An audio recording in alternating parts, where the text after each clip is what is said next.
Seguindo então com o nosso estudo do livro O Céu e o Inferno, a Justiça Divina segundo o Espiritismo, eu aproveito para ler uma citação aqui de Kardec. Eu juro por mim mesmo, diz o Senhor Deus, que não quero a morte do ímpio, mas que o ímpio se converta, que deixe o mau caminho e que viva. Ezequiel 33:11. Lembro sempre que isso está no Velho Testamento. Certo? Allan Kardec, tradução da primeira edição francesa. Capítulo 2, ou melhor, desculpa, o capítulo 3, o céu. A palavra céu designa em geral o espaço indefinido que cerca a Terra e mais particularmente a parte acima do nosso horizonte. Ela vem do latim celum, me perdoem que eu não leio latim, que vem do grego koilos, que eu também não sei grego. Os significados são oco ou côncavo, uma vez que o céu parece, aos nossos olhos, uma imensa concavidade. Os antigos acreditavam na existência de vários céus superpostos, compostos de matéria sólida e transparente, formando esferas concêntricas, cujo centro era a Terra. Tais esferas, girando ao redor da Terra, arrastavam consigo os astros que se encontravam em seu circuito. Essa ideia, resultante da insuficiência dos conhecimentos astronômicos, foi aquela que todas as teogonias, que fizeram dos céus assim escalonados os vários graus da bem-aventurança. O último deles era a morada da felicidade suprema. Segundo a opinião mais comum, havia 7 deles, daí a expressão estar no 7º céu, para designar a felicidade perfeita. Os muçulmanos admitem 9, em cada um dos quais aumenta a felicidade dos crentes. O astrônomo Ptolomeu contava 11, dos quais o último chamava-se Empírio, por conta da brilhante luz que nele reinaria. Nota 23 e 24 deste parágrafo. Ptolomeu viveu na Alexandria, no Egito, no 2º século da Era Cristã. Nota de Allan Kardec. 24. Empírio, do grego pur ou pir, fogo, nota de Allan Kardec. Continuando a leitura. Ainda hoje é o nome poético dado ao lugar da glória eterna. A teologia cristã reconhece 3 céus. O primeiro é o da região do ar, das nuvens. O segundo é do espaço onde se movem os astros. E o terceiro, além da região dos astros, é a morada do mais alto, o lar dos eleitos que contemplam Deus face a face. É, de acordo com essa crença, que diz que São Paulo foi alçado ao 3º céu. As diversas doutrinas que se referem à morada dos bem-aventurados baseiam-se todas no erro duplo de que a Terra é o centro do universo e de que a região dos astros é limitada. É, para além desse limite imaginário, que todas colocaram essa estância afortunada e a morada do Todo-Poderoso. Singular anomalia, que situa o autor de todas as coisas, aquele que as governa todas, nos confins da criação, em lugar de colocá-lo no centro de onde a irradiação do seu pensamento poderia se estender a tudo. A ciência, com a lógica inexorável dos fatos e da observação, levou sua luz até as profundezas do espaço e mostrou o vazio de todas essas teorias.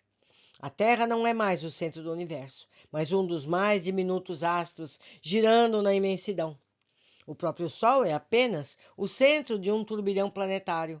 As estrelas são inumeráveis sóis, que em torno dos quais circulam mundos incontáveis, separados por distâncias que o pensamento custosamente apreende, ainda que para nós eles pareçam se tocar.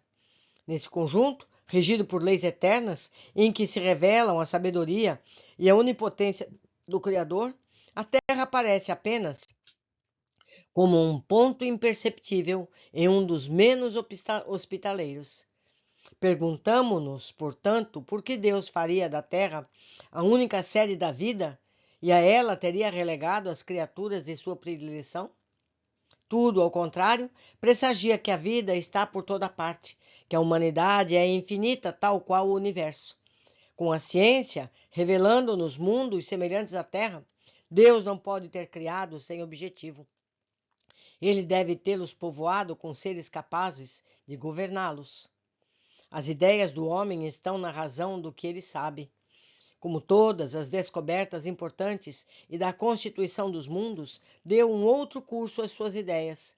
Sob o influxo desses novos conhecimentos, modificam-se as crenças, o céu foi deslocado, a região das estrelas, sendo limitada, não lhes pode mais servir. Onde está o céu? Diante dessa questão, todas as religiões emudecem. O Espiritismo vem resolvê-la, demonstrando o verdadeiro destino do ser humano.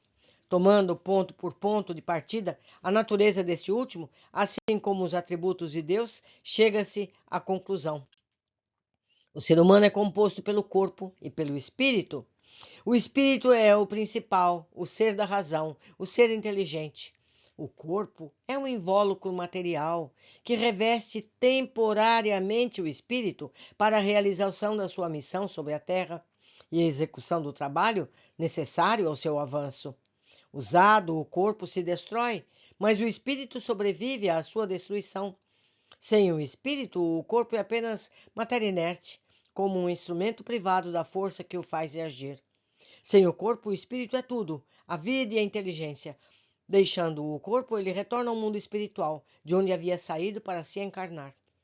Há, portanto, o mundo corporal, composto pelos espíritos encarnados, e o mundo espiritual, formado pelos espíritos desencarnados. Os seres do mundo corporal, por conta de seu invólucro material, estão ligados à Terra ou a um planeta qualquer. O mundo espiritual está por toda parte, em torno de nós e no espaço, sem nenhum limite estabelecido. Nota 25. No pensamento dogmático, o sofrimento após a morte é a dor física causada pelas impressões de um ambiente tomado pelo fogo e demais torturas. Já o céu estaria representado por prazeres e alegrias, causado por ambiente benfazejo. Segundo o Espiritismo, o mundo espiritual não causa impressões físicas e a condição de felicidade ou infelicidade do espírito é determinada por sua condição evolutiva. Os relatos de sofrimentos físicos são de espíritos imperfeitos que vivenciam ilusões criadas pela sua imaginação e pela lembrança das sensações do mundo corporal. Nota do editor. Continuando a leitura. Em razão da natureza fluídica do seu invólucro, os seres que o compõem, em vez de se arrastarem penosamente sobre o solo, vencem as distâncias com rapidez do pensamento. A morte do corpo é a ruptura dos laços que mantínhamos cativos.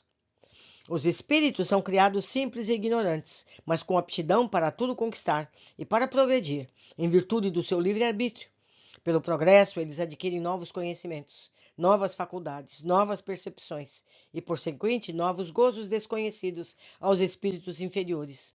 Eles veem, ouvem, sentem e compreendem o que os espíritos mais atrasados não podem ver, ouvir, sentir ou compreender. Sua felicidade está na razão do progresso realizado, de sorte que dois espíritos, um pode não ser feliz, enquanto o outro, unicamente por não ser avançado intelectual e moralmente, sem que eles tenham necessidade de estar cada um em um lugar diferente. Nota 26. O Espiritismo dá um novo significado ao termo felicidade, próprio de sua teoria, que é a sensação íntima do espírito, inerente ao desenvolvimento de suas faculdades, razão, vontade e imaginação.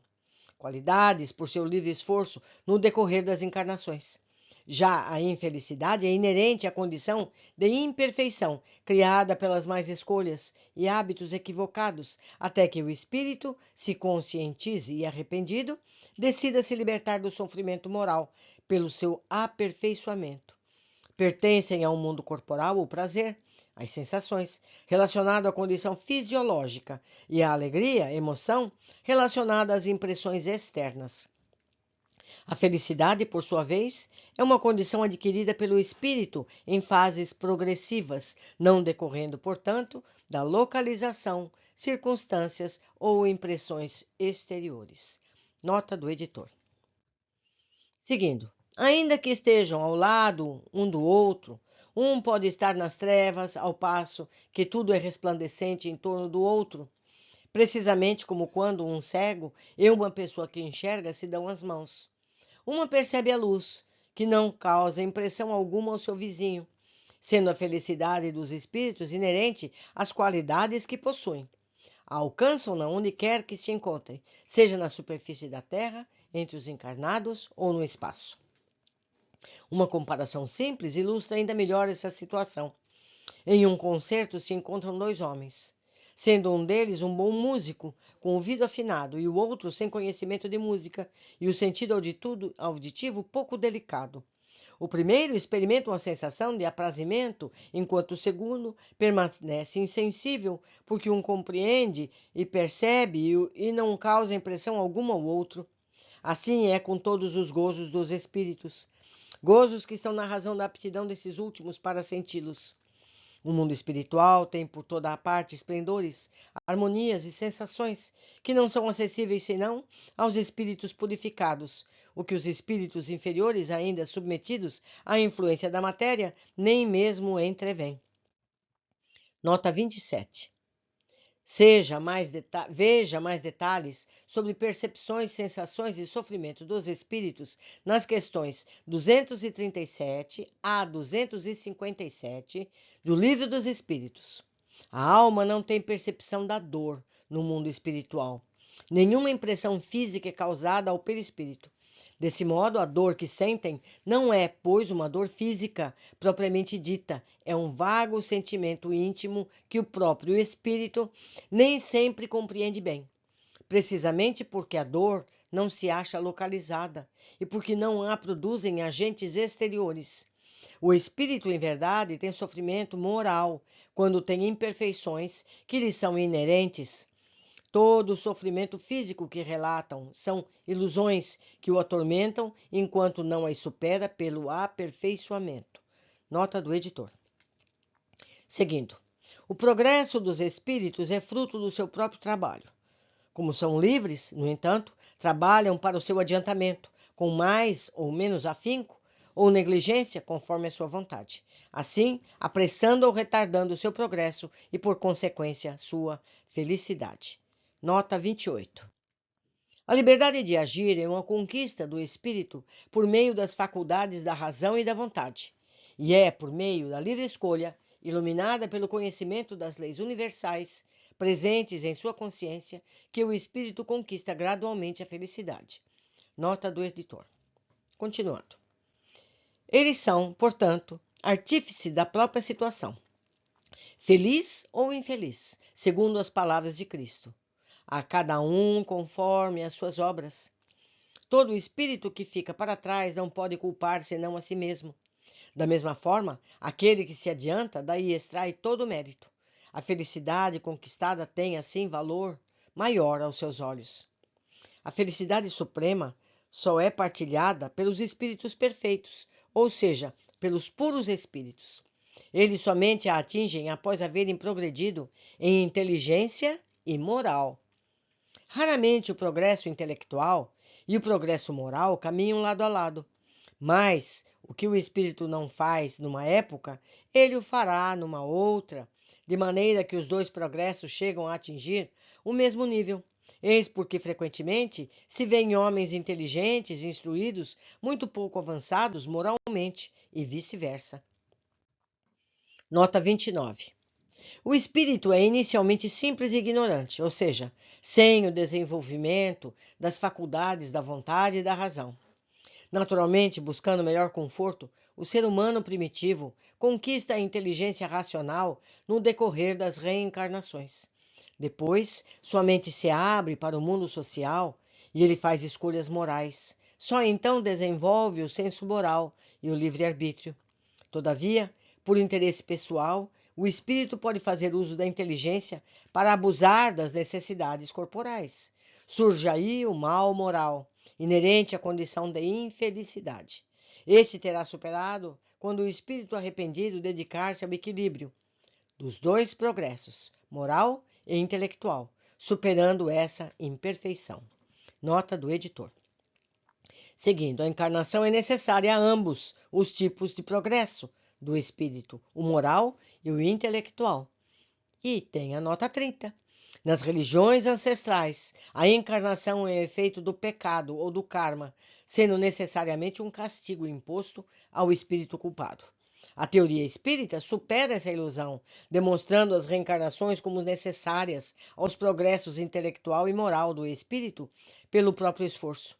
Esse conceito, amplamente desenvolvido nesta obra, altera completamente o entendimento da justiça divina. Nota do editor. Seguindo, ao progresso intelectual, por conta da atividade que é obrigado a desenvolver no trabalho, e ao progresso moral pela necessidade que os homens, ou seja, os seres humanos, têm uns dos outros. A vida em sociedade é a pedra de toque das boas e más qualidades. A bondade, a maldade, a doçura, a violência, a benevolência, a caridade, o egoísmo, a avareza, o orgulho, a humildade, a sinceridade, a franqueza, a lealdade, a má-fé, a hipocrisia. Numa palavra, tudo o que caracteriza o ser humano bom ou homem mau tem como motivação, objetivo e sustento das relações humanas com os seus semelhantes. Para o ser humano que vivesse isolado, não haveria nem vícios nem virtudes. Se pelo isolamento ele se preserva no mal, ele anula o bem. Uma só existência corporal é evidentemente insuficiente para que o espírito possa adquirir todo o bem que lhe falta e desfazer-se de tudo o que há de mal em si. O selvagem, por exemplo, numa só encarnação, poderia atingir o nível moral e intelectual do europeu mais avançado? Seria na prática impossível? Deve ele então ficar eternamente na ignorância, na barbárie, privado dos gozos que apenas o desenvolvimento das faculdades pode proporcionar? O simples bom senso recusa uma tal suposição, que representaria a negação simultânea da justiça e da bondade de Deus, assim como da lei e do progresso da natureza. Eis porque Deus, que é soberanamente justo e bom, concede ao espírito do ser humano tantas existências quantas forem necessárias para que ele chegue ao objetivo, que é a perfeição. A cada nova existência, o espírito traz o que adquiriu nas anteriores, sob a forma de aptidões, de conhecimentos intuitivos, inteligência e moral. Do que ele adquiriu, nada é perdido, tudo lhe é proveitoso, todo o progresso realizado, todo o conhecimento adquirido, mesmo na última hora da existência, em outras tantas conquistas para o futuro, tantas provas adicionais de que se poupa tantos elementos para crescer a felicidade futura. Nota 31. Veja a primeira parte, capítulo 1, nota de rodapé 1. Nota de Allan Kardec.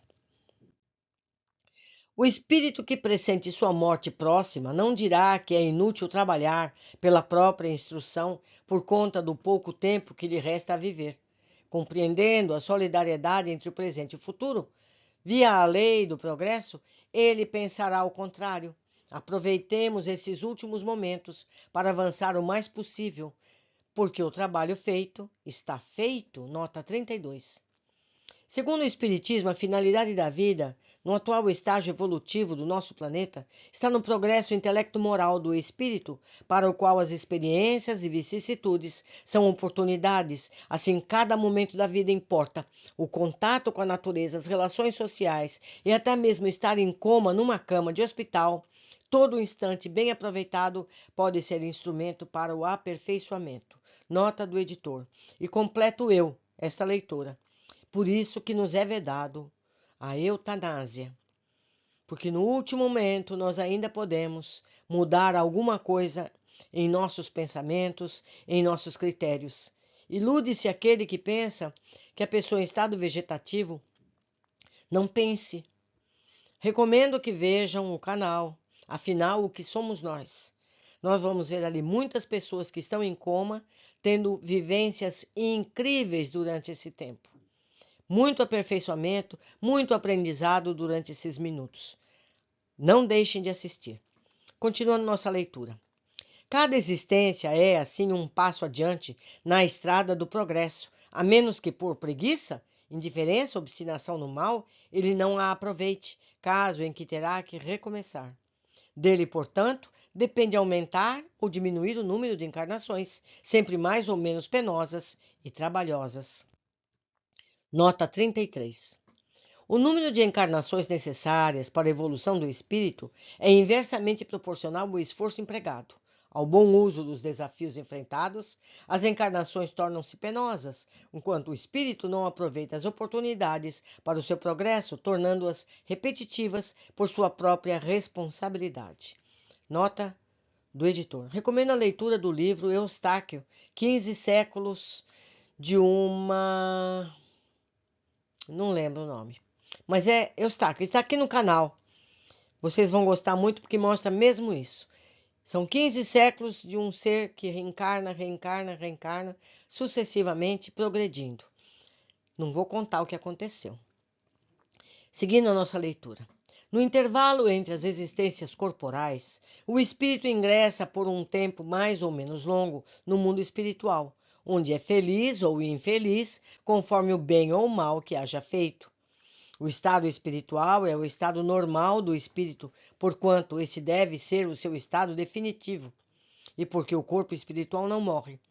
A estada no corpo é apenas transitória, passageira. É principalmente no estado espiritual que o espírito colhe os frutos do progresso realizado no seu trabalho durante a encarnação. É também nesse estado que ele se prepara novas lutas e toma resoluções que se esforçará por colocar em prática no seu retorno à humanidade.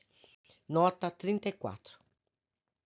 A doutrina espírita estabelece o princípio da livre escolha das provas da vida.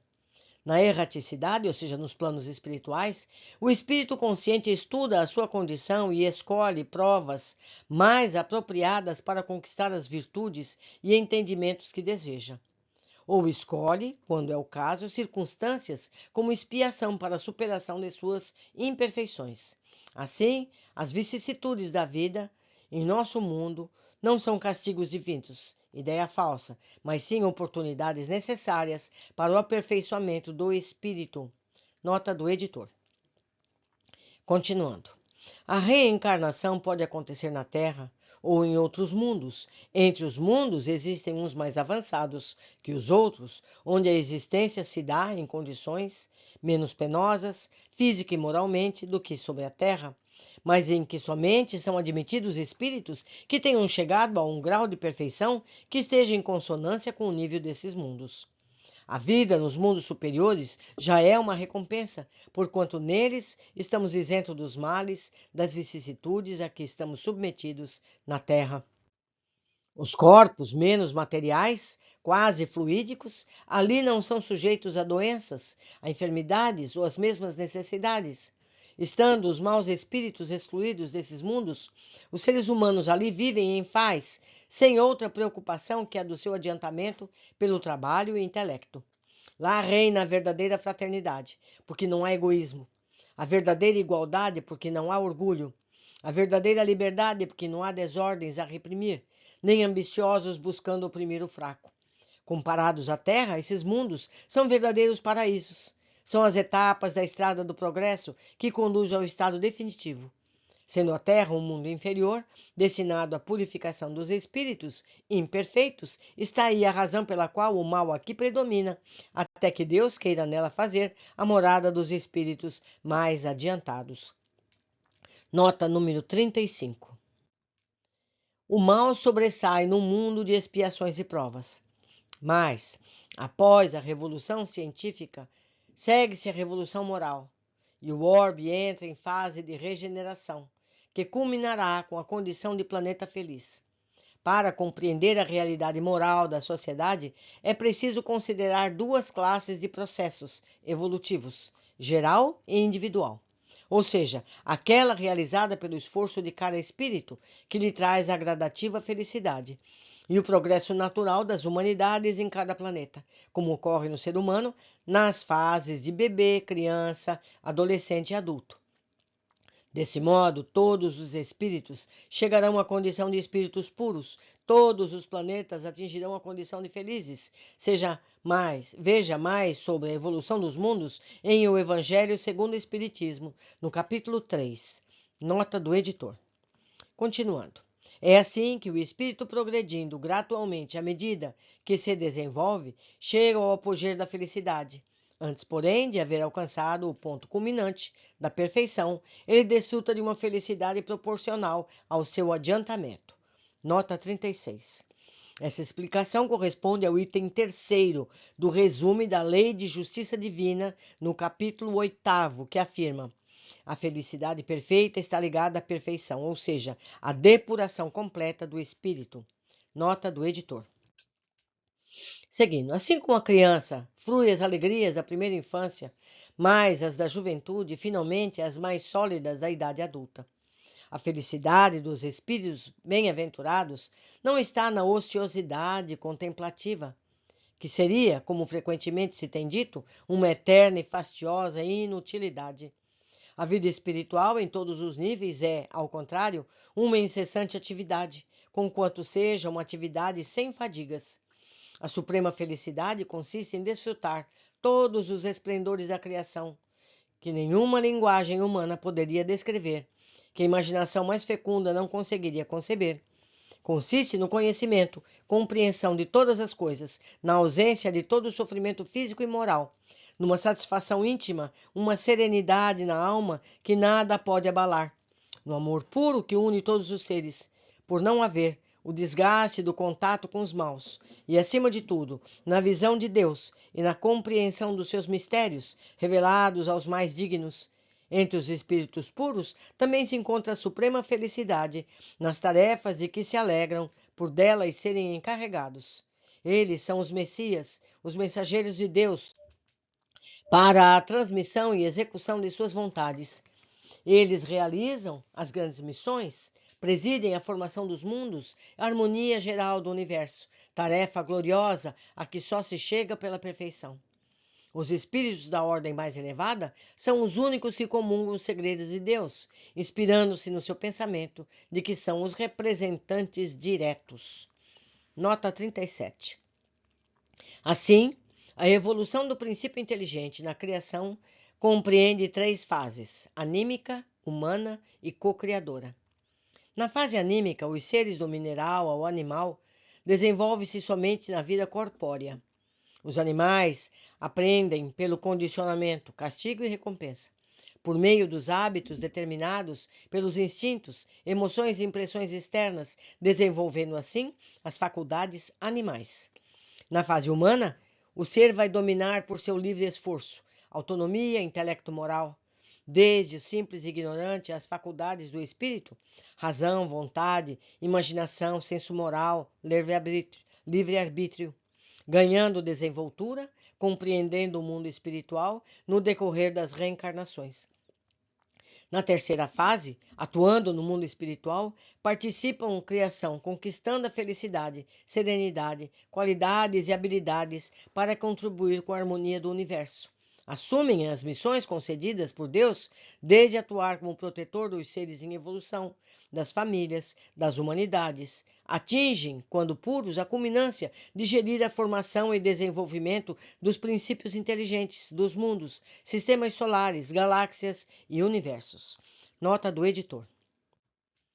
As atribuições dos espíritos são proporcionais ao seu adiantamento, aos conhecimentos que possuem, às suas habilidades, experiência e grau de confiança que inspiram ao Mestre Soberano.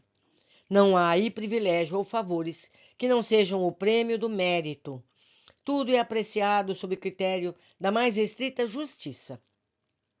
As missões mais importantes são confiadas apenas àqueles que Deus sabe estar aptos a cumpri-las e cuja realização são incapazes de frustrar ou de comprometer. Enquanto, sob as próprias vistas de Deus, os mais dignos compõem o Conselho Supremo, os chefes superiores, a conferida a direção dos turbilhões planetários, e a outros é conferida a direção de mundos especiais. Vem a seguir, na ordem de adiantamento e subordinação hierárquica, as atribuições mais restritas àqueles que são encarregados do desenvolvimento dos povos, da proteção das famílias e dos indivíduos, do impulso de cada ramo do progresso, das diversas operações da natureza até os mais ínfimos detalhes da criação. Neste vasto e harmonioso conjunto existem ocupações para todas as capacidades, aptidões e disposições, ocupações que são aceitas com alegria e solicitadas com ardor, porquanto representam um meio de adiantamento para os espíritos que aspiram a se elevar. A encarnação é inerente à inferioridade dos espíritos. Ela não mais é necessária àqueles que lhes ultrapassam os limites e que progridem no estado espiritual ou nas existências corporais de mundos superiores, que nada mais têm de materialidade terrestre. Nota 38. Na evolução do princípio espiritual, na vida animal, a transmigração é contínua e se percebe e age somente enquanto ligada ao corpo físico. Na fase humana, a vida espiritual passa a ser a principal e progressivamente o espírito vai se libertando da encarnação. Por fim, os espíritos superiores encarnam voluntariamente quando desejam cumprir missões. Nota do editor. Continuando. No caso desses últimos, a encarnação é voluntária, de modo a exercer uma ação mais direta sobre os encarnados para se cumpra a missão da qual são encarregados entre os mesmos. Aceitam os espíritos superiores as vicissitudes e os sofrimentos da encarnação por devotamento. Ao lado das grandes missões confiadas aos espíritos superiores, existem outras de todos os graus de importância, consignadas aos espíritos de todos os níveis, donde se pode afirmar que cada encarnado tem a sua, ou seja, tem deveres a cumprir para o bem de seus semelhantes, desde o pai de família, a quem cabe o cuidado de fazer progredir seus filhos, até o gênio que difunde novas sementes de progresso na sociedade. É nessas missões secundárias que se encontram frequentemente as falhas, erros, deserções, mas que prejudicam apenas o indivíduo e não o todo. Todas as inteligências concorrem, portanto, para a obra geral, em qualquer grau a que tenham chegado, e cada uma na medida de suas forças. Umas encarnadas, outras no estado de espírito. Por toda parte, atividade, desde a base até o alto da escala. Todos se instruindo, ajudando-se, apoiando-se mutuamente, dando-se as mãos para alcançar a plenitude. Assim se estabelece a solidariedade entre o mundo espiritual e o mundo corporal, ou seja, entre o ser humano e os espíritos, entre os espíritos livres e os espíritos cativos. Assim, se perpetuam e se consolidam pelo aprimoramento e continuidade das relações, as simpatias verdadeiras e as afeições santas. Por toda parte, portanto, vida e movimento. Nenhum canto do infinito que não seja povoado, nenhuma região que não seja incessantemente percorrida por inumeráveis legiões de seres radiantes, invisíveis para os sentidos grosseiros dos encarnados, mas cuja visão deslumbra de admiração e de alegria as almas libertas da matéria. Em todo lugar, enfim, existe uma felicidade atinente a todo avanço e todos os deveres cumpridos. Cada um traz consigo os elementos da sua felicidade pela categoria em que se posiciona seu grau de adiantamento. A felicidade está ligada às qualidades próprias dos indivíduos e não ao estado material do meio em que se encontram. Está, portanto, em toda parte, onde existam espíritos capazes de ser felizes, sem que lhes seja assinalado nenhum lugar circunscrito no universo. Em qualquer lugar que se encontrem, os espíritos puros podem contemplar a majestade divina, porque Deus está em toda parte. Nota 39. Essa explicação corresponde ao segundo do resumo, item 2 do resumo da lei da justiça divina, no capítulo 8º, que afirma: sendo todos os espíritos perfectíveis, em virtude da lei do progresso, trazem em si os elementos de sua felicidade futura e os meios de a adquirir, trabalhando em seu próprio adiantamento. Portanto, a lei que rege a evolução do espírito humano é o da autonomia e não da heteronomia presente nas religiões ancestrais e no materialismo, que colocam o ser humano sujeito às leis externas por meio de castigos e recompensas. Nota do editor. A felicidade, entretanto, não é pessoal. Já vimos aqui a nota 40. O espírito conquista gradualmente a felicidade pelo melhoramento pessoal, mas esse processo ocorre por meio das relações de empatia que se estabelece com os outros seres, na medida da sua capacidade. Com os mais simples, ensinando pelo exemplo e persuasão, respeitando a liberdade, auxiliando pela caridade desinteressada. Com os da mesma ordem, pela união solidária, pela atuação no bem, formando famílias espirituais, com os mais evoluídos, ouvindo os conselhos e inspirações, cooperando para a harmonia universal. Nota do editor.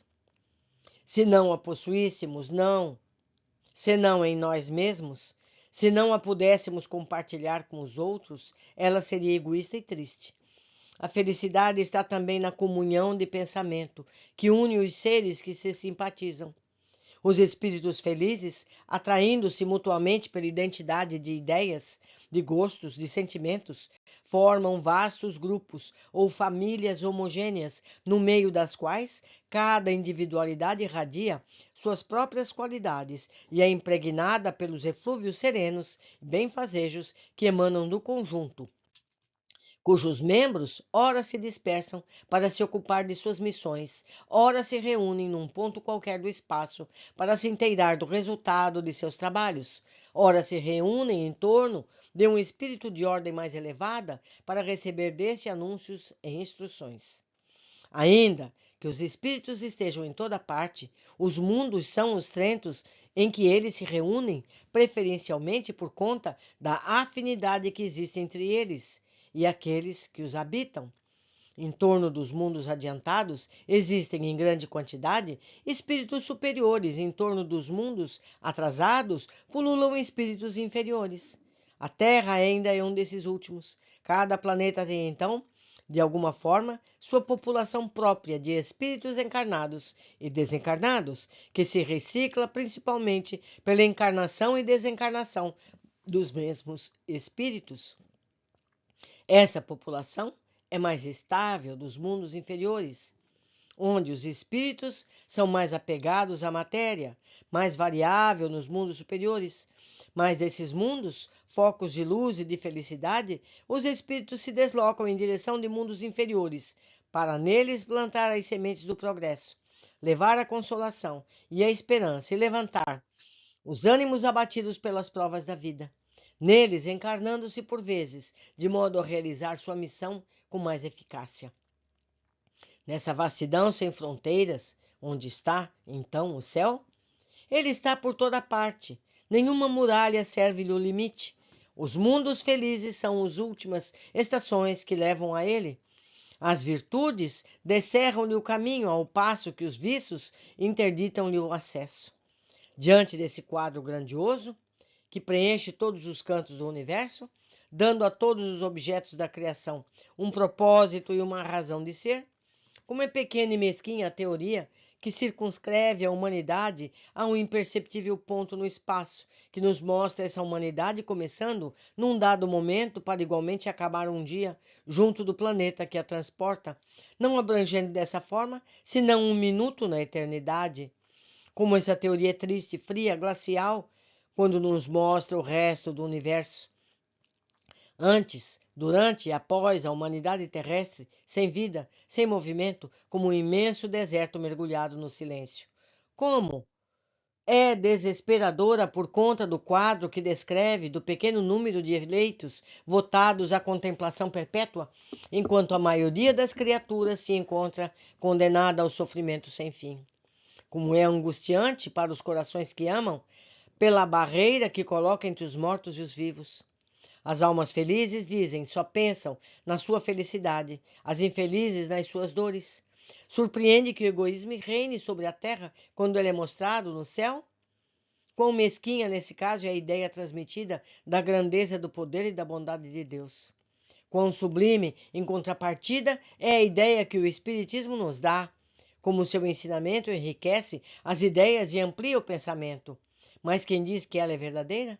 Primeiramente, a razão a seguir, a revelação. E, por fim, sua concordância com o progresso da ciência. Entre essas duas teorias, uma das quais deprecia e a outra amplia os atributos de Deus. Uma está em desacordo com a outra, em harmonia com o progresso, que fica para trás, enquanto a outra marcha adiante. O bom senso diz que qual lado se encontra a verdade. Ao confrontar as duas, que cada um consulte em seu íntimo suas aspirações, e uma voz interior vai responder-lhe: tais aspirações são a voz de Deus, que não pode enganar os seres humanos. Item 41. Desde a antiguidade, o conhecimento do mundo moral mantém-se ou nos limites teológicos que impõem dogmas, ou nos do senso comum, que não os questiona. A teoria espírita faz compreender a vida espiritual, pelo conhecimento científico, uma compreensão progressiva da verdade, apoiada no método da observação dos fatos do espírito humano. Nota do editor. Continuando. Mas então, por que Deus não lhes revelou toda a verdade desde o princípio? Pela mesma razão pela qual não se ensina à infância o que se ensina aos adultos. A revelação restrita foi suficiente durante um dado período da humanidade. Deus a ajusta à capacidade do espírito. Aqueles que hoje recebem uma revelação mais completa são os mesmos espíritos que dela já receberam uma parcela anteriormente, mas que cresceram em inteligência desde então. Antes que a ciência houvesse revelado a esses espíritos as forças vivas da natureza, a constituição dos astros, o verdadeiro papel e a formação da Terra, teriam eles compreendido a imensidão do espaço, a pluralidade dos mundos, antes que a geologia provasse a formação da Terra? Teriam podido desalojar o inferno de seu seio?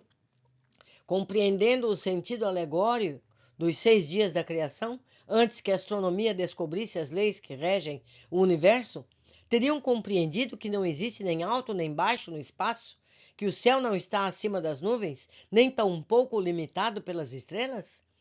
Antes dos progressos da ciência psicológica, teriam condições de se identificar com a vida espiritual?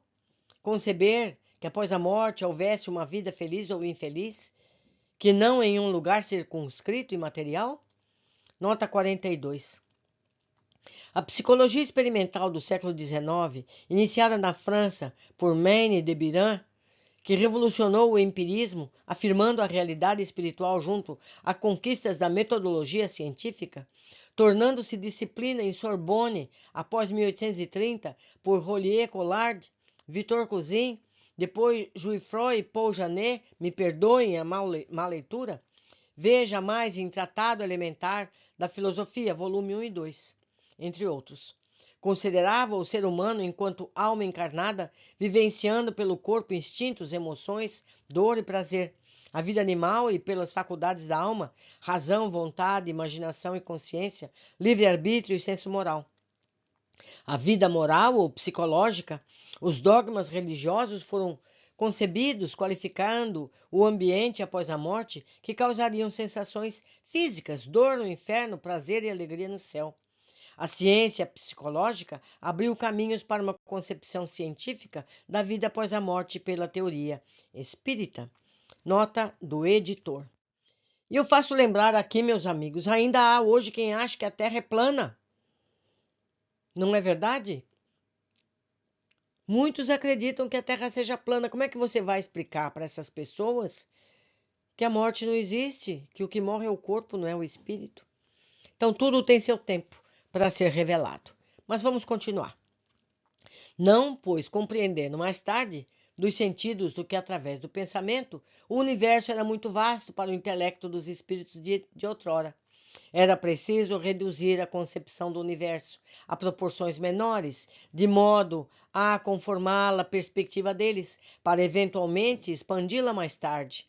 Uma revelação parcial tinha sua utilidade, era apropriada naquele momento, mas hoje é insuficiente. O erro está naqueles que, não levando em conta o progresso das ideias, creem poder governar homens maduros como se estivessem ainda na infância. Muitos morreram. Vale completar aqui agora. Muitos morreram por dizer que a Terra não era plana. Não é verdade? A religião daquele tempo não permitia que se pensasse sequer. E hoje já todo mundo sabe que a Terra é redonda, não é? Ou seja, não plana. Nota 43. Segundo Kardec, o uso da fé racional para compreender o elemento espiritual destrói o império da fé cega, que aniquila a razão, a obediência passiva que embrutece, emancipa a inteligência do ser humano e ergue sua moral. Dessa forma, o Espiritismo combate o fanatismo do mundo velho, cujas seitas promovem o exclusivismo, que será superado pela liberdade de consciência no mundo novo, anunciando a salvação para todos os seres humanos de bem, assim como a possibilidade para os mais imperfeitos de chegar, por seus esforços, pela expiação e reparação, à perfeição única que leva à suprema felicidade. Em lugar de desencorajar o fraco, encoraja-o, mostrando-lhe o porto que deve chegar. A Gênesis, capítulo 18, item 20. Desse modo, todos os espíritos chegarão ao caminho do bem, sem exceção. Eu cito aqui a Gênesis de Kardec, certo? Não é a Gênesis da Bíblia, não. Jesus disse: nenhuma ovelha se perderá. E também diz: os mansos e pacíficos herdarão a terra. Não é verdade? Ficamos hoje por aqui. Aguardo todos vocês no nosso próxima leitura. Abraços!